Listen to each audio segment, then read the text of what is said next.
Then Rogue Show and Warlock. I guess we're done. So what was this called now? What did I... Wait a second. AoE CC, yeah. So the AoE CC that we want to track is Shockwave, Blinding Light. Sure, Implosive Trap.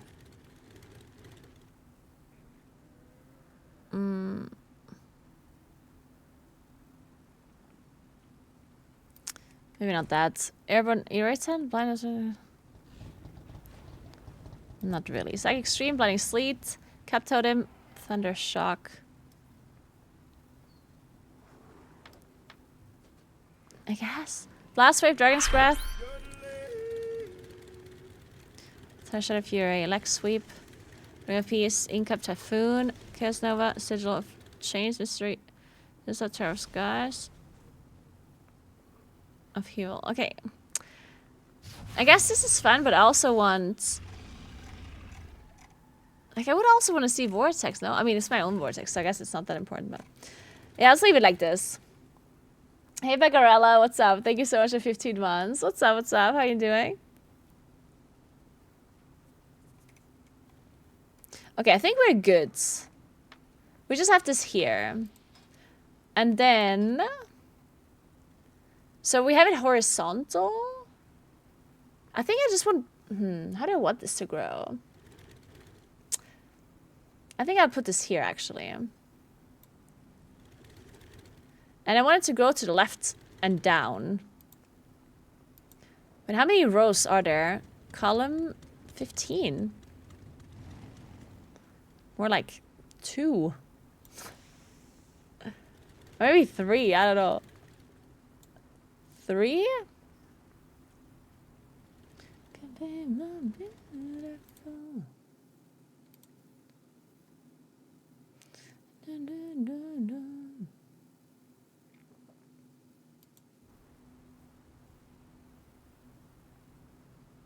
Maybe 2 is good enough.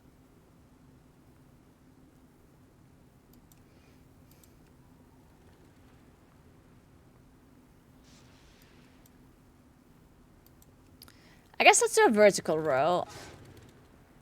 And then we have... like 5. Actually, we can do a bit more, maybe. 8.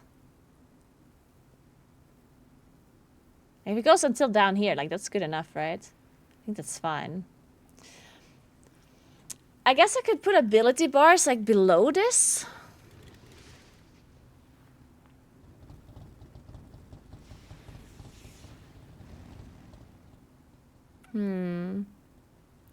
Maybe that makes sense?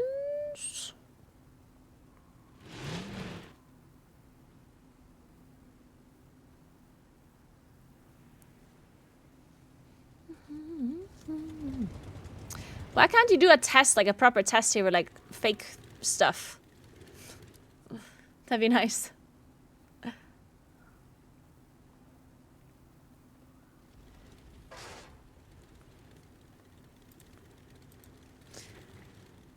Grow rows upwards? Nope. So now we have 8 rows. Grow columns left. Oh, we need that.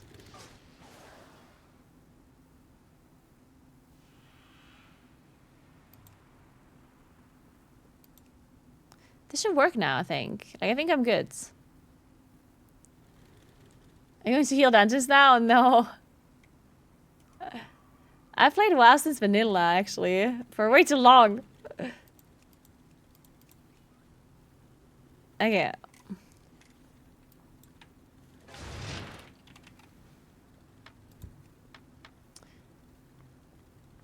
Okay, so now that we have this here, I'm gonna keep this up for a moment.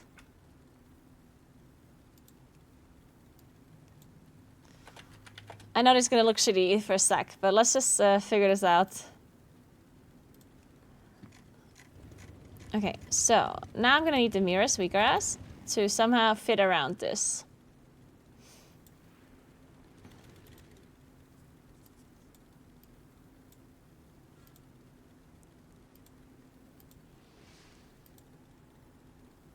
So I want these bars to fit somewhere around here. Like maybe like next to it.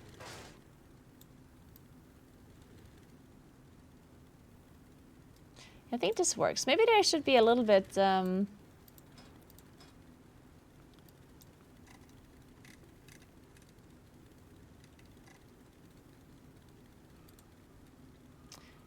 be a little bit less long.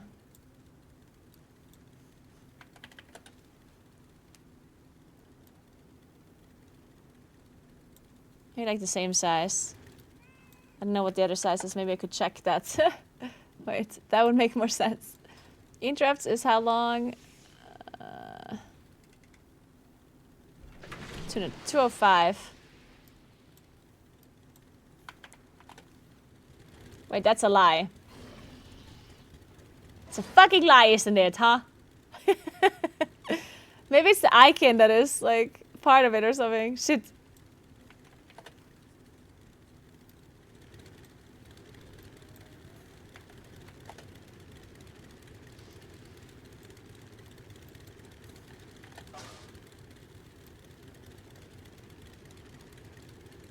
Oh my god, this is 180.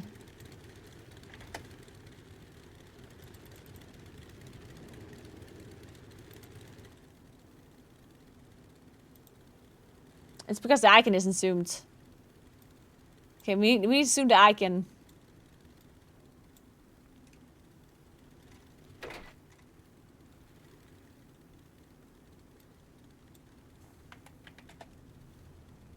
There.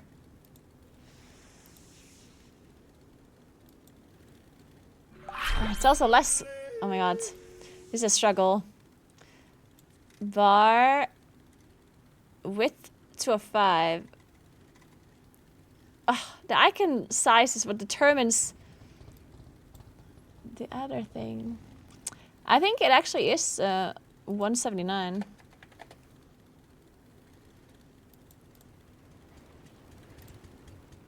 Yeah. Okay, and then this is a bit smaller too. Height 25. Maybe.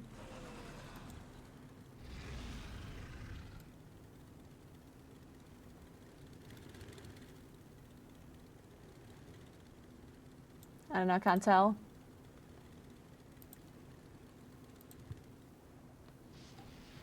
Oh my god, it's like 26 or 25.5 or something. No, that looks good to me.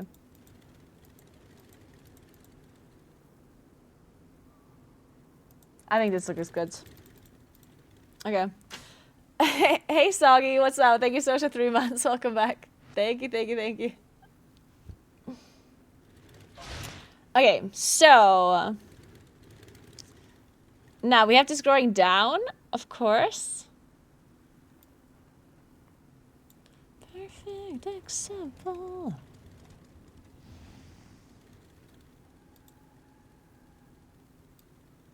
Wait, why are you still here?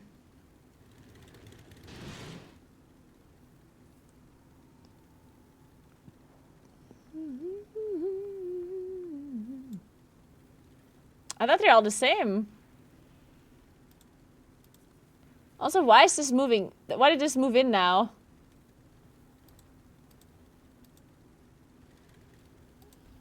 Oh, wait, I need to like apply the position and stuff to this too. So I need the zoom and 179.26. That's so cursed. 79, 26. And then we need...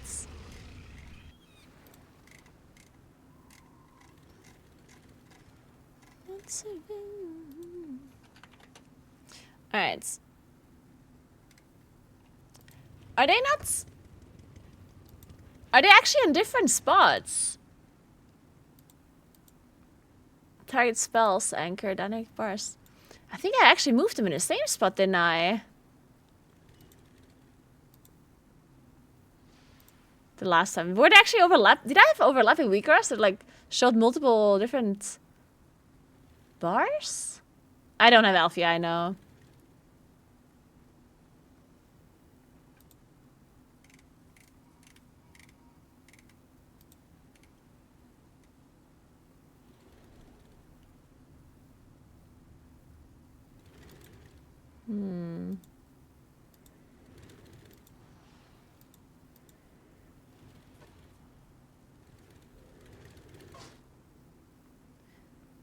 don't know where these are supposed to go. What are dynamic bars?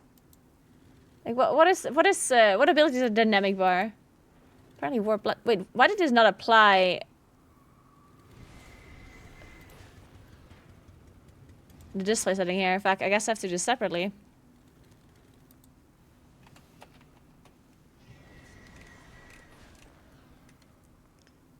$26? And wait, I forgot again. What was it? 179.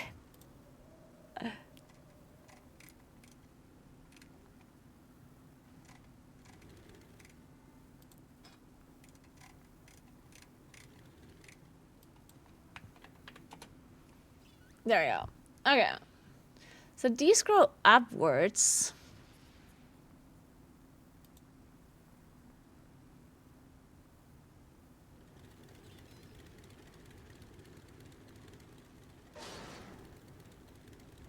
So these are kickable cast on you, general tank cast on you, general tank cast on you, kickable cast on you, general tank cast on you, kickable cast on you. Dude, maybe I don't actually need this weaker because I have the other weaker that's. Oh no, wait, is that Mirrors' weaker that does that? What's the weaker that shows in the middle of my screen when I get targeted by something? That's not. Is that not part of Mirrors' weaker? Oh no, it's this one. Okay, so then I delete this one. Actually. Because then I already have this one in the middle of my screen. And this one I want to move up a little, actually. Like, this one I actually wanted to cover my character. Just cover the whole thing. Okay, good.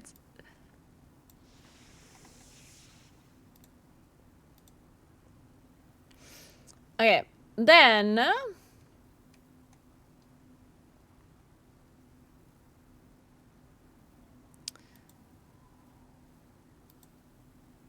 Dynamic icons.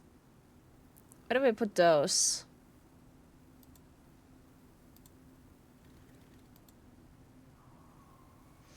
Where do we put those? What are dynamic icons? Like what kind of... I guess I haven't looked through those just yet.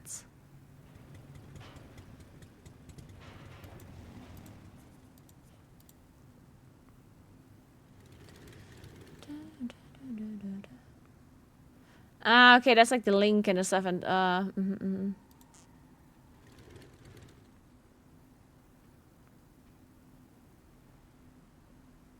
Okay, so technically I would have to go through all of them too and remove the shitty ones. Fuck. I don't want to do that.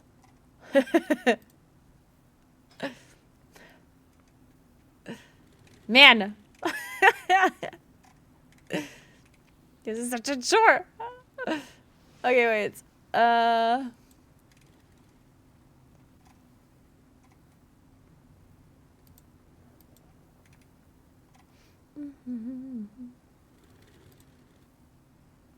Okay, let's zoom these in. First of all. And then... Okay, fine. Let's just go through them. Whatever. Let's quickly do it. Fine. Sublate. This one is kind of important, I guess. Kill a block barrier. That one we see. That one we don't need. Jumpstart. We don't need. Well, actually, no, we don't need. It's a boss cast. Razor choke vines. We don't need that. What if I get Zeppelin Barrage? If I don't know what it is, it's certainly not important, right? Black Blood Wounds. Oh, that's the debuff. I guess we don't need that. Complosion, Electro Crush. Gearstop's kind of nice. Actually, I mean, I usually just look at my debuffs there anyway, for dots. Barreling Charge is good. Leaping Spark. Well, actually, that's... I mean, I can see it. Nail... That's also a debuff. I can see that too. Maybe we do keep the debuffs. If it's on trash. Yeah, let's keep it if it's on trash. I see it on my rage frames though. Whatever, let's keep it. Word bloods.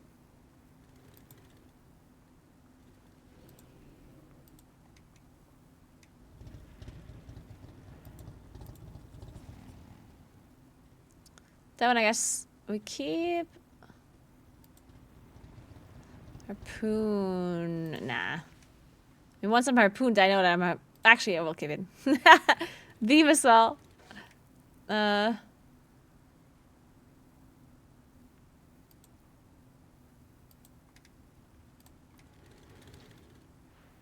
Straight ground, sure.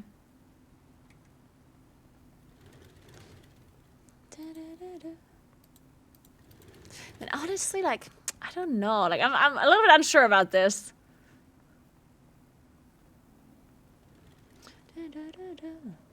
Yeah, whatever. Let's keep it.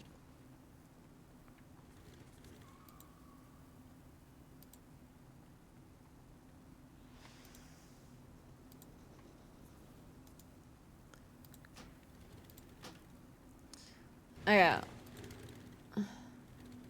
Wait, did I just delete all of it? No, I didn't. Okay. I thought I deleted all of them on accident. Okay, then. You know what? I changed my mind. I think. I don't know. I don't know.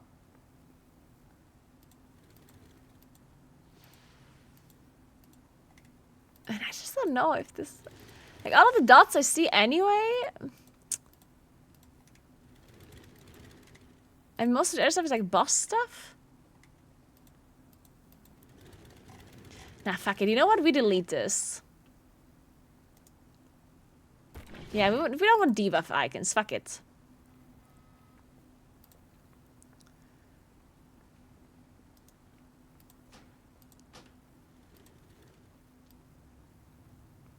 What is this?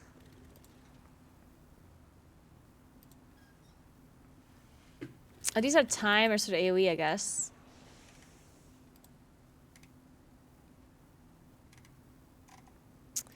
I feel like this is also kind of... I mean, it's not useless, but...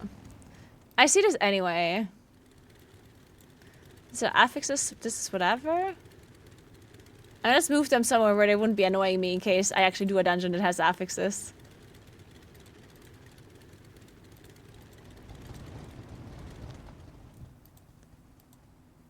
Okay, whatever. Just kidding. They're gone, so we're not moving them. Oh, wait. There they are. Yeah, let's just move them somewhere where they wouldn't be, like, absolutely annoying me. I don't know. Here. Sure. Okay. Now, let's take a look. What are these here? Oh, special timer bars. I mean, I guess these ones are fine. I mean, I do want them to be in the middle, though. Oh, these don't have an anchor. Okay. La, la, la. La, la, la, la, la. So what are these? Am I gonna work to get ready for beams? Beams?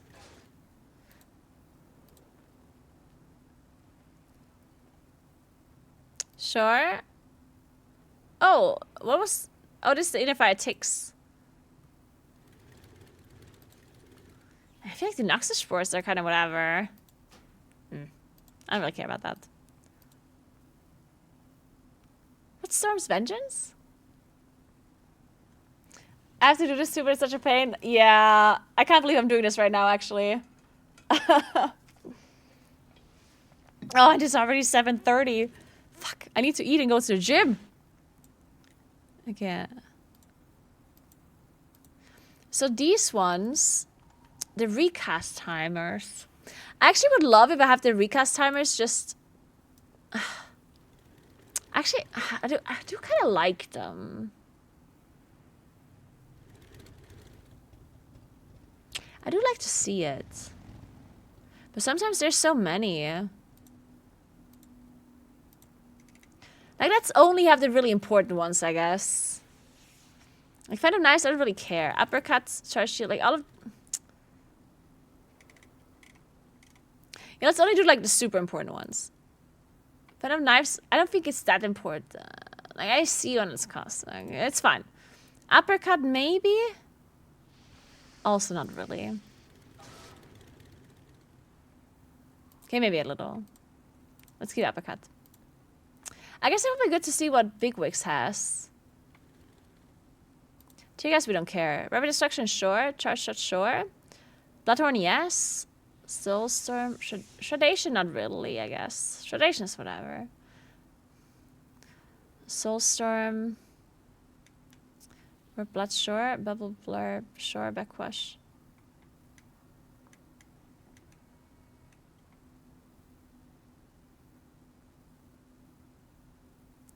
Okay, apparent. Sure, Tenderize. Thunderclap, Sacred Toll. Heatwave, Holy Radiance. Yeah, I guess I only delete those two. Okay, and then where do I move them? Do I move them over here? That would be really far away, but... I think it's fine.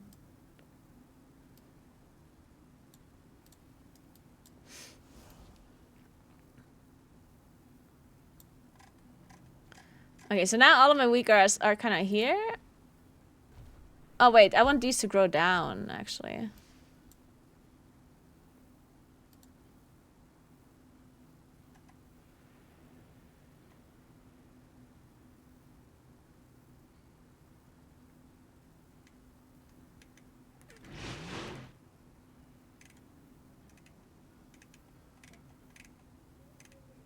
And how do you make them grow down again?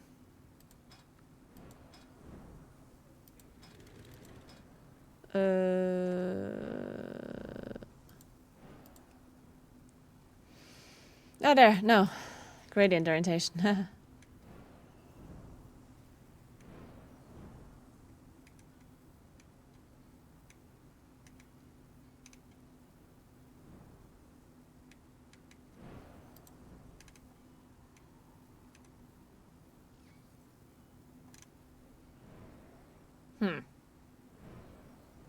Where is this? Do I have to do it here? Maybe it's here. Ah, it is probably here. Group settings, of course. There.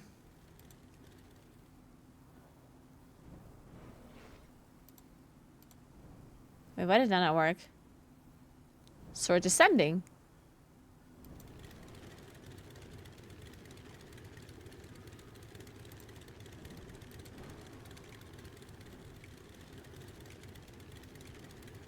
Now I'm confused.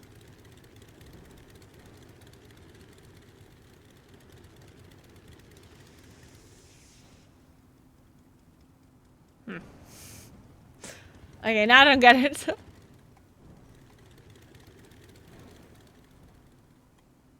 Oh, grow up. Grow down. Start ascending. There we go. Oh, they grow underneath.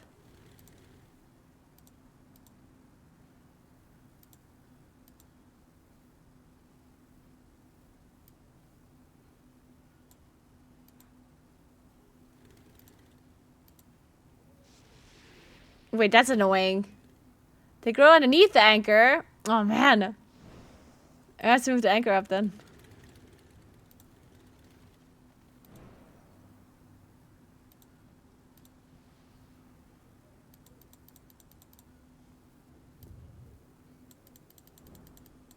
Yep, this is how I move my weak girls, guys. Don't question it.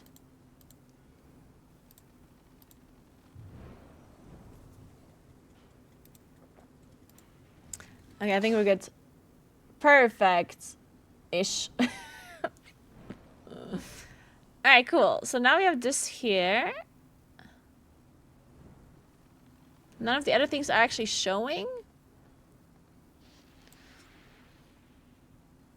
Alright, cool. And then these wheatgrass here. Oh wait, we can't have them super close because I have 2 rows here. So they actually have to move a little bit. I actually have to move a little bit over here.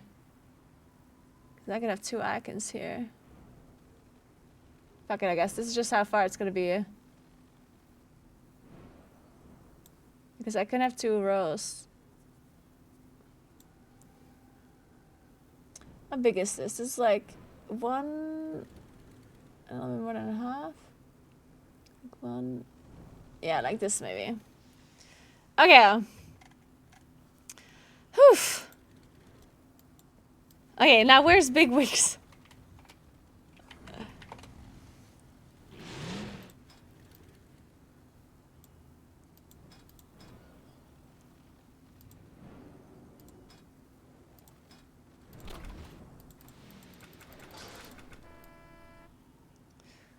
This is down here.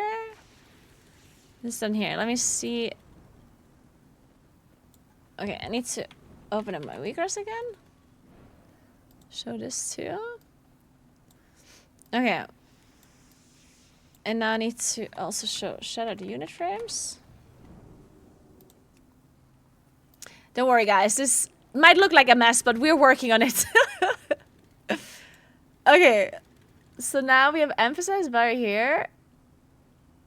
And normal bars over here. I do think...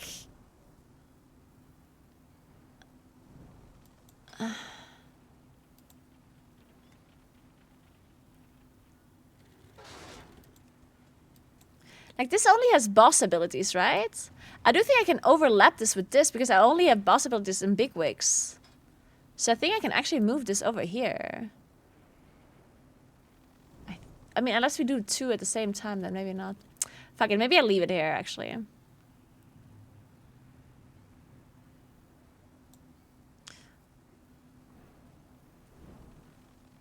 And then the emphasize bars, I just have in the middle.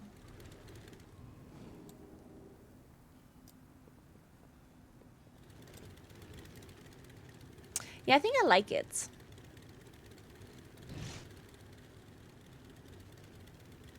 It looks messed up right now, but trust me, it's gonna look good in the dungeon. I think. Okay, good. So now we have done this.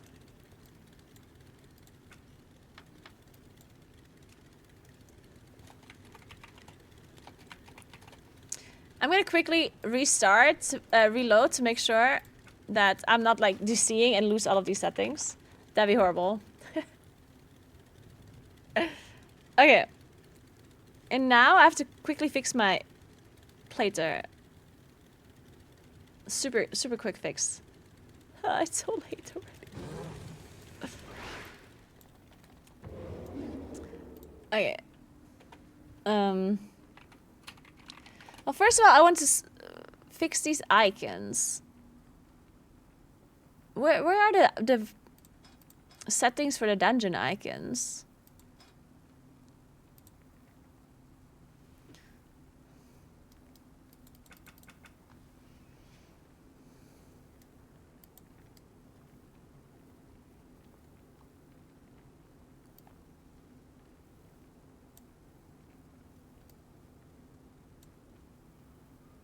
Okay, X position, X.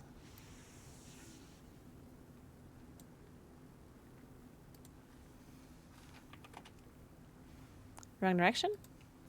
This do decimals? It doesn't. Okay, height, 22, I don't know. Y position 1? That's the wrong direction? -1.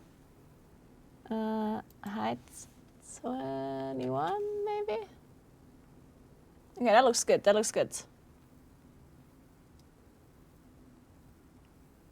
Okay, better. I think we did it.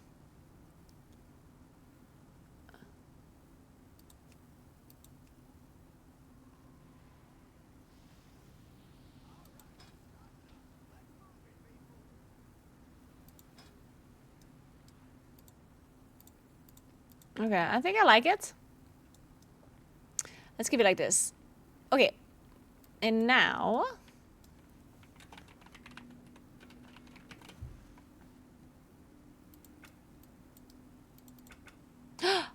Wait, it didn't fix? It didn't save?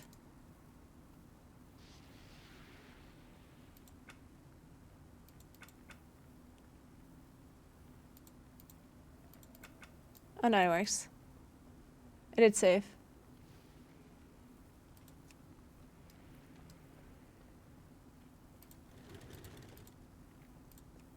Okay. Then plater. I did wanna just light spawn plater explosion tick.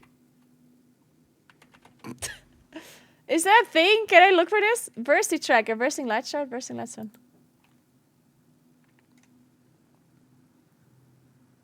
No, that's not it.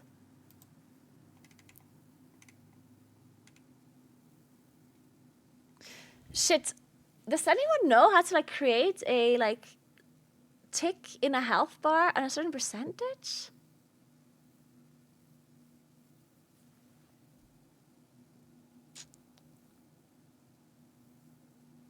I feel like this is difficult. Fuck. How do I do that? That needs to be a script. Oh, there's a script for that. Okay. What would that script be called? I don't know what to Google. Plater scripts. Health percentage.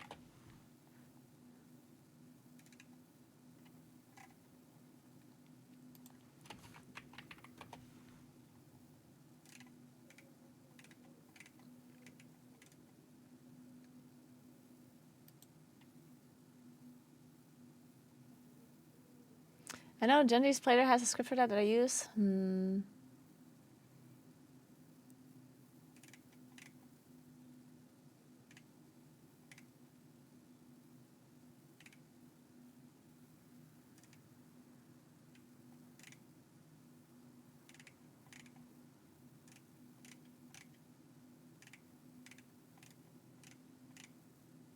this seems complicated.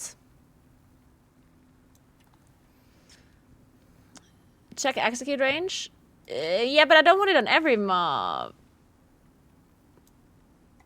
And it's not execute range. It needs. So basically, I want. So the light spawns explode on 25 or 20? 20 actually, yeah. And I basically just want for those mobs only to like show like just a line basically. Yeah. So that requires a script, I guess. But I wouldn't know what to Google to find a similar script. Or maybe that one already exists in itself?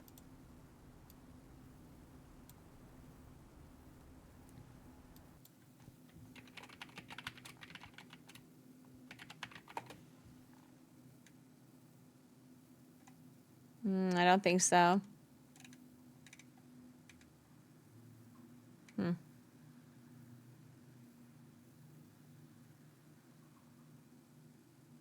Oh, under scripting.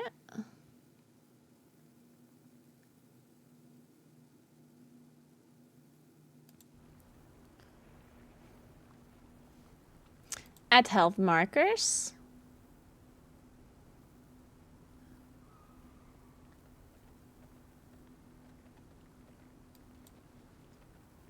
Aha. Wait, okay, wait, I can do this. Okay, wait. Add trigger spell ID or spell name. Trigger type unit name. Oh god, this looks complicated.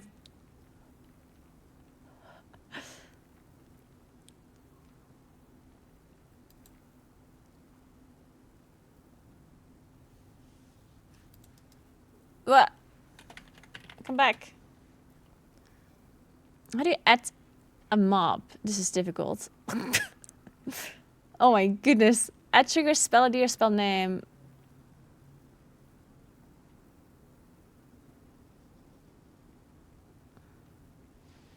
Oh, unit name. Okay, unit name would be let's spawn wowheads.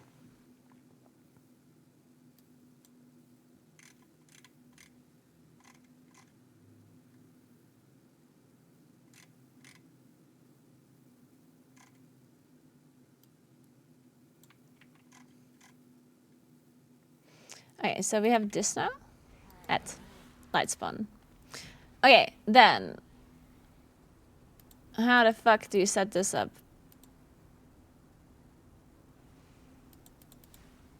How do you even... How does this...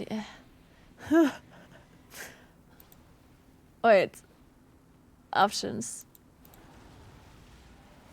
Create new option. Option 1. Key option. What the fuck? This is too complicated. Blank line, key description. How does this work?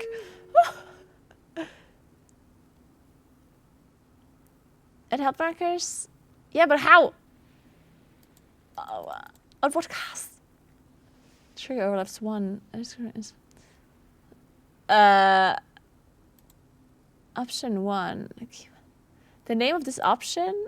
Key. Key to be used inside the code to insert the value? Show description of what this option controls? Text of the header.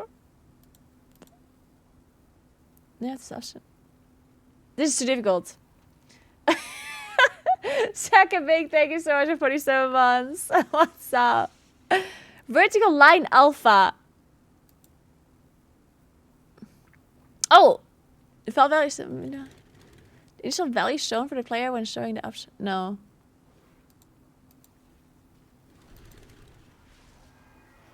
Guys, it's too difficult. How the fuck does this work?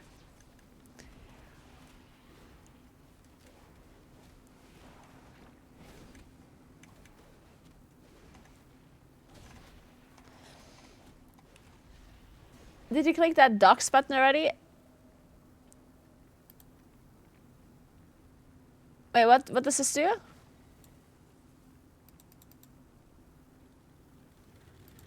Player script documentation. Does it give me an explanation of how this shit works? Oh my god, it does! No, wait, this is like the basic thing though. Does it actually give me like a proper explanation for this in particular?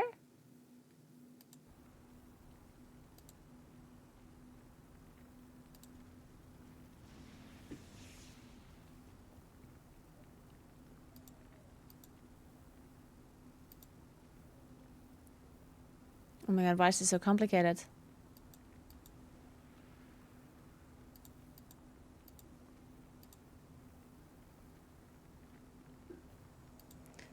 We're doing a line color is what we want.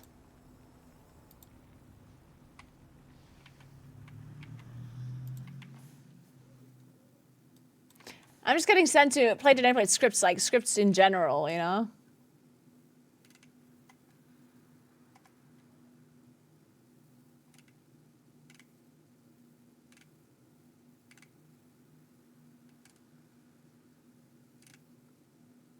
Okay, this looks very complicated. Okay, I'm not doing this. I look at the explanation, it tells me to write code in there. I'm not doing that. This looks way too complicated. In the Jundi script, I do see it has a stealth marker at 25. Can you just copy that one script? Or is it part of like a bigger thing? Can you just copy that one single one and send that to me? Oh, that'd be great. Yeah, could you do that? That'd be amazing. Yeah, please. Yeah, I guess I'm gonna be losing my mind before I get this done.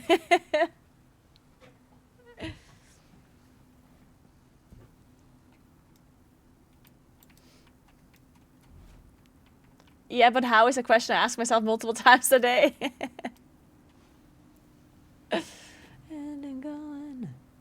Okay, I quickly want to just join like a normal dungeon because I want to see what my UI looks like now. Can I do that? Like random heroic dungeon. Do they have the abilities? Like, are my weak cards even gonna work in heroic? Maybe not. Maybe I do a mythic zero real quick. Nah, that takes too long.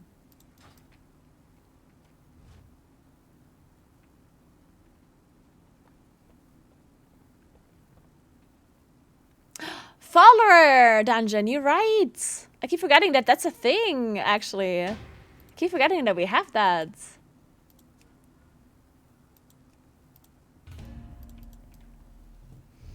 Jackie!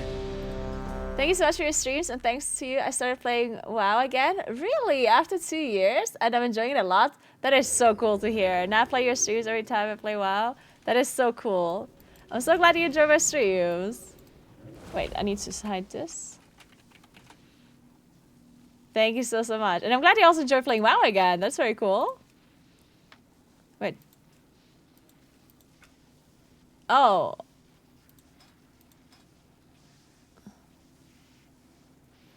Why does it say the name on the top? I don't want that.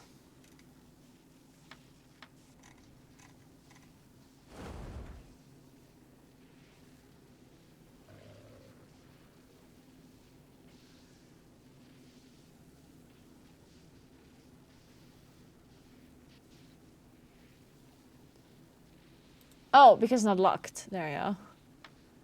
Stupid. Okay. I'm ready. Dungeons is talk to allow follow to lead the way. Actually, I will lead my own way. It is too far away. Let's see. The shredding thing does work well. Shredding Nation, I have it here. So pretty, guys. Oh my god, look at that. My screen isn't full of weakeras. Okay, do a big pull, guys. Big pull coming up.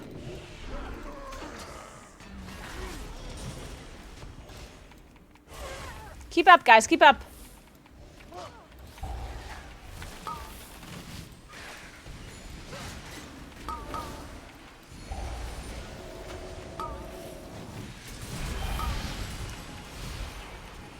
Okay, I like it.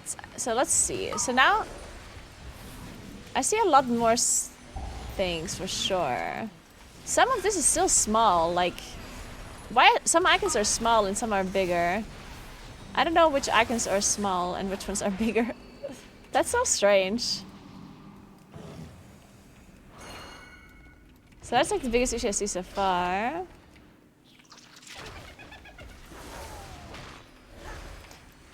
Thank you, Billo. Thank you very much.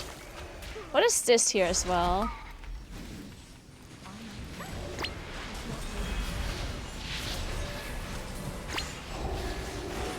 Oh my god, I just got freedom. Good job. Appreciate that. Okay, I'm gonna pull Big Mama.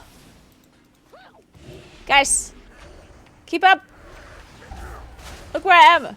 Team. Okay, let's see where my Big Wigs timers are. Okay, Big Wigs is here.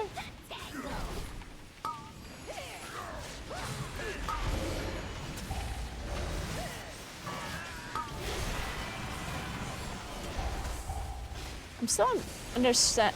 Oh, now when I target them, it's big. Maybe that just requires another reset, like another reload. I mean, yeah, if I target them, it's a big, or is it just a different settings for your target and your non-target? Maybe. Maybe there's 2 different settings. I don't know why I see consecration.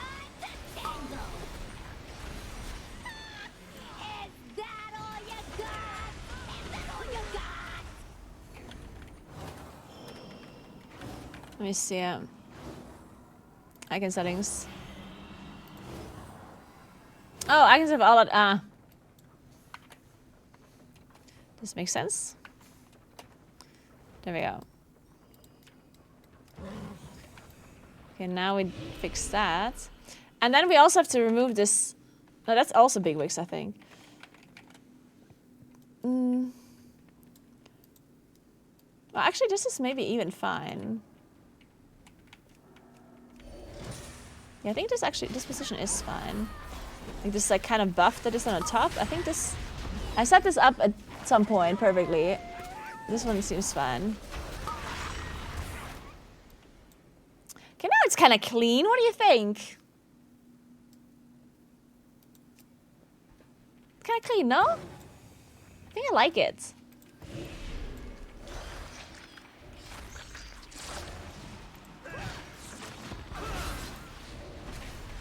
I do see a bunch of debuffs that these NPCs are doing, but I don't know why. I think that's just because it's like Valor people. I don't know.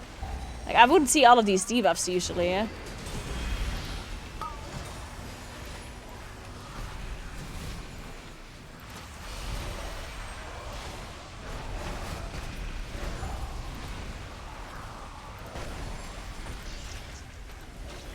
I could make the nameplates a little bit smaller. My nameplates are kind of huge.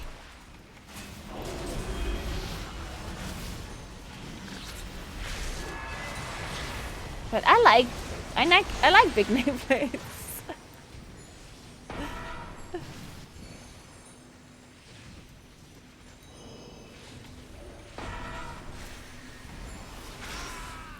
I think I'll keep it like this for now, and then we'll see. Maybe there's more stuff I want to fix, but sorry guys, it was not you, it was me. Next time, we can do it for sure.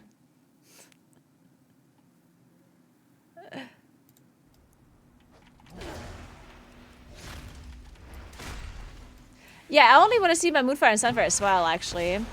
There's not many more debuffs I want to see outside of those. Wait, why is Smolder there again?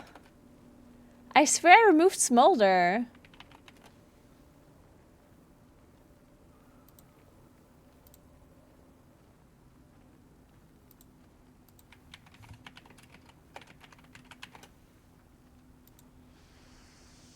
Let's remove this then.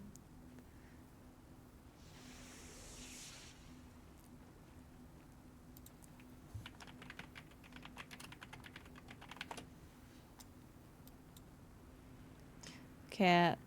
So Waning Twilight did work though, right? I definitely don't see that, so I guess it's fine. Then, I mean, everything else does work. Okay.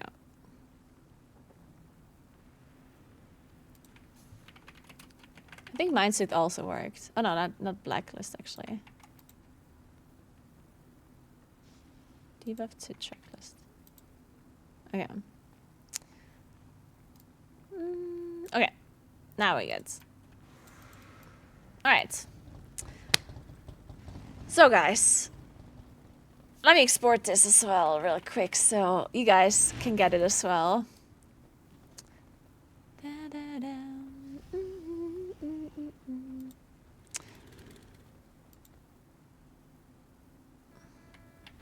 Quick, copy the code.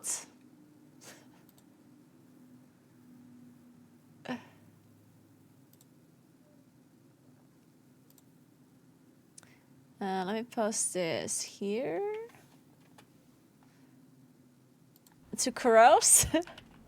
Then the weaker I have to copy is... I mean, this is Mirror's weaker, right? But I guess if people want the way I set them up, you can have it. And this one as well.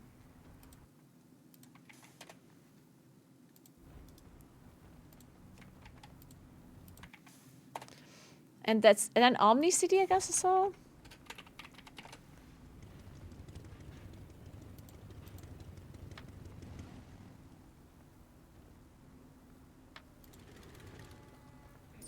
General and friendly.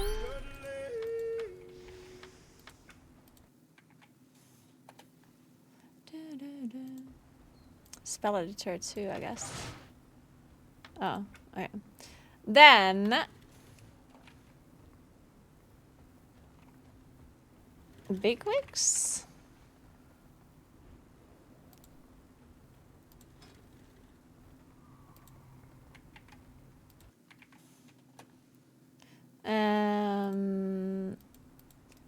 That's it, right? Omnicity, Bigwigs, Weakgrass.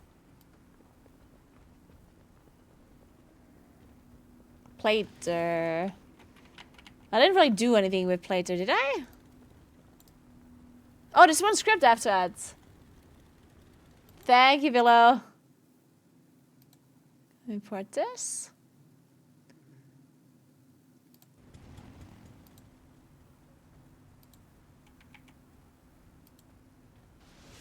Very cool. Perfect. And then we do here, plater profile as well. Profile, share. Copy. There we go. I'm spamming chorus with stuff. Okay, yeah, perfect. Hey, Kaxi, thank you so for the 37 months. Appreciate that. Thank you very much. Okay, I'm gonna have to leave now because otherwise I'm never gonna be able to get to the gym.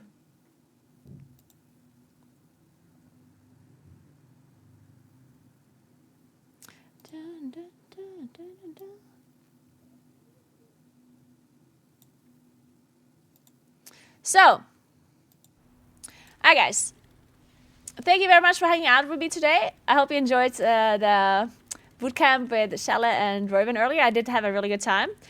Maybe the next bootcamp I'll do is, maybe I'll ask Nagi to do an add-on thing. Like, I think that would be kind of cool to just talk about what add-ons can do and how to fix your general like UI and what to focus on and what to optimize and blah, blah, blah, blah. Like, there's so much to talk about with add-ons and UIs, I guess. So maybe I ask Nagi if he wants to join.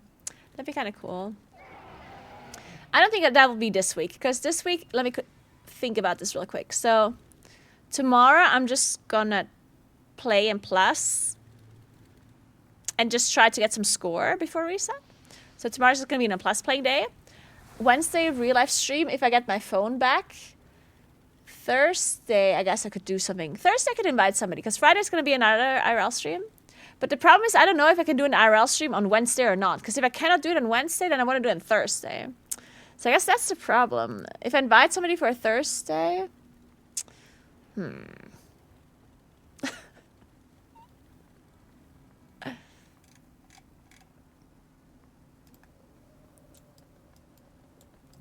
Well, anyway, I'll keep you updated on the schedule. Thank you so much for watching again. Remember to follow my stream if you haven't yet. It would really help me out if you give me a follow, even if you don't care about your follower list, because I never really look at my follower list either, guys. But if it doesn't hurt, then I would appreciate a follow, because it helps me out for sponsors to give me money, which I do like when sponsors give me money, because then I don't have to ask for money from viewers, or I can run less ads. And we all hate ads anyway. So if you're a sponsor, call me. Alright, make sure you also follow my YouTube channel. I post all of these boot camps there as well, and other guides and stuff if you haven't checked it out.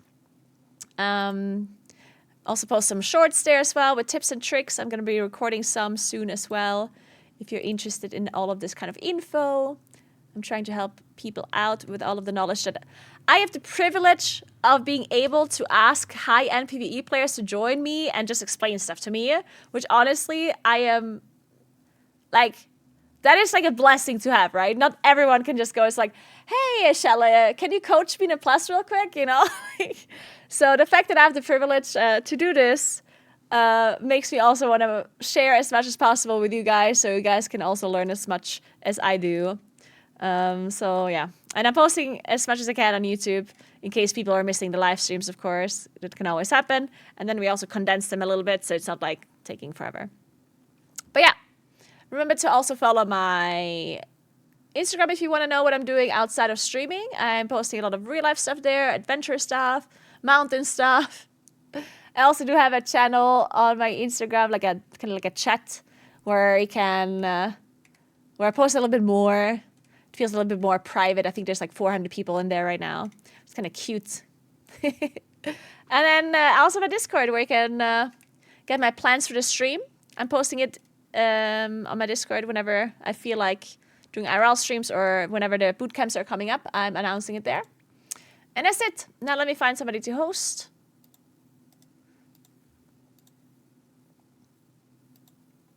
And then I'll see you guys tomorrow for some M+ gaming.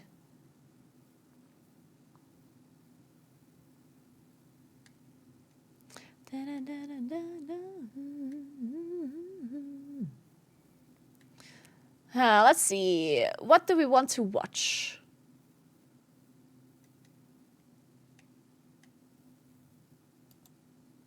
Oh, Sjele and Roiben are still streaming. Let's give Roiben a host then. Wait, is Sjele streaming too or just Roiben?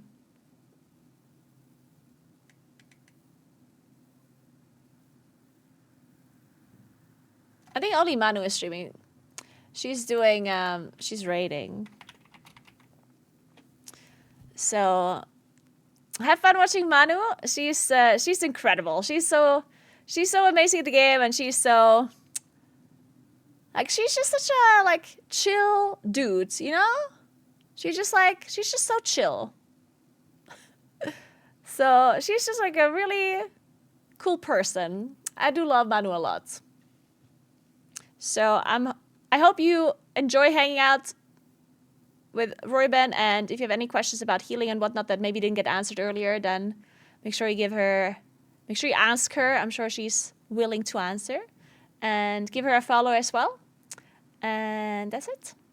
Enjoy watching her, and I'll see you guys tomorrow. Have a nice rest of your day. And I appreciate you. You're pretty cool, you know?